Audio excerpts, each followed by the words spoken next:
Hi, my name is Jamelin S. Bernal. These are my recordings. The trunk of Turini thermometers. The trunk of thermometers from the Turini thermometer box arrived Thursday. There were 1,033 thick thermometers, though instead of 1,033 thin thermometers, which was 3 thermometers fewer than the 1,036 we were expecting, not to mention that they were thick ones rather than the thin ones. We thoroughly thought we had ordered 1,036, not 1,033 thermometers, and asked the Turing and thermometer folks to reship the 3 thermometers rather than 1,036 and promised to replace the thick thermometers with thin thermometers. This is my second recording. A surly sergeant. A surly sergeant saw an insolent sailor Sam, a surly sergeant from Cisco, Texas, saw a sailor sit silently on a small seat reserved for youngsters. He stayed for several minutes while thoughts swarmed around. Sam asked the sailor to cease and desist, but he sneered in his face. Sam was so incensed that he considered it sufficient incentive to sack the sailor. The sailor stood there for a second, astonished, and then strolled away. Sam was perplexed but satisfied, and the thoughts scampered like ants over to the seesaw.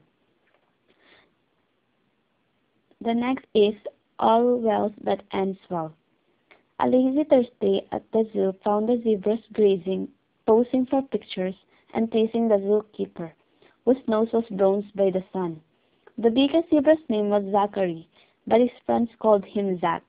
Zach was a confusing zebra with zeal for reason, cause his cousins, who were naturally unreasoning, to pause in their conversations.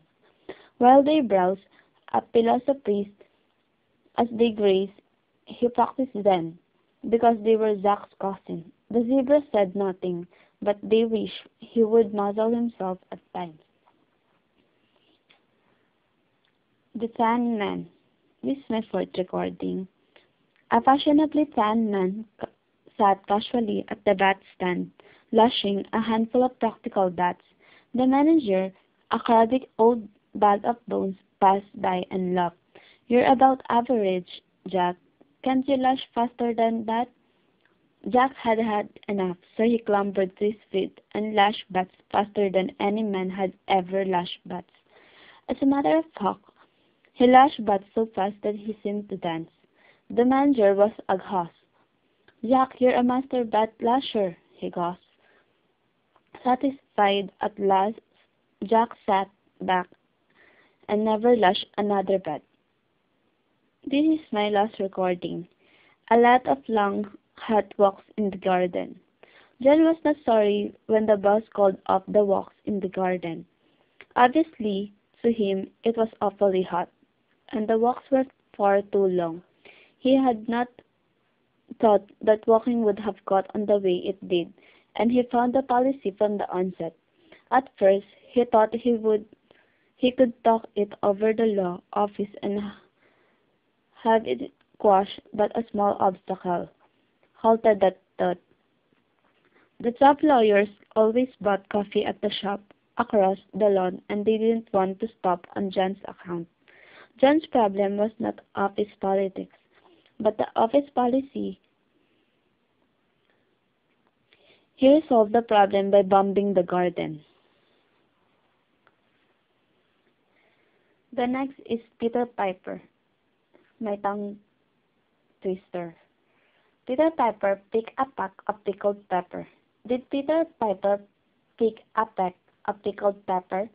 If Peter Piper picked a peck of pickled peppers, where's the peck of pickled pepper Peter Piper picked? She sells seashells by the seashore. The shells she sells are surely seashells. So if the shells sells on the seashore, I'm sure the shell seashore sells. I thought, but the thought I thought was not the thought I thought. I thought if the thought I thought had been the thought I thought, I wouldn't have thought so much.